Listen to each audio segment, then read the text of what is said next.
Nous voici avenue Robert Buron, et nous nous déplaçons vers la gare. En s'approchant, un grand bâtiment apparaît et domine la place. Un espace vert est à ses pieds, où des gens parlent, rient, jouent. Au fond, un groupe de personnes fait du sport.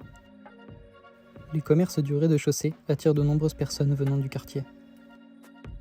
C'est bien d'avoir ces commerces au même endroit.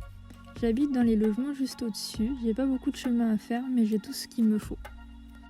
Elle parle des logements étudiants que l'on retrouve dans l'angle de la rue. Pour y accéder, il faut passer par la voie et se retrouver à l'arrière du bâtiment.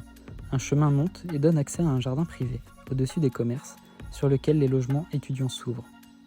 Les logements de l'étage sont accessibles par la coursive extérieure. Les logements étudiants sont traversants et s'ouvrent sur le jardin privé et sur l'espace public.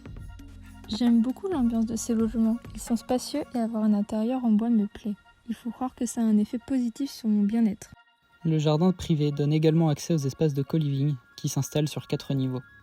Ceux-ci se composent d'un espace de vie avec une cuisine spacieuse, un salon et un endroit pour se restaurer et jouer. Les chambres sont situées dans la partie est du bâtiment et s'ouvrent sur le jardin privé avec un espace extérieur. Avec cette période de pandémie, ça fait du bien de vivre avec de nouvelles personnes. Changer de style de vie est aussi très intéressant. En plus, en étant très proche du centre-ville et de tout ce qu'il faut, les commerces juste en bas, c'est royal. Un haut bâtiment le long des quais de la gare surplombe le site.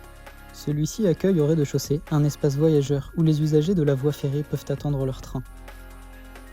Au-dessus, on retrouve les espaces de coworking.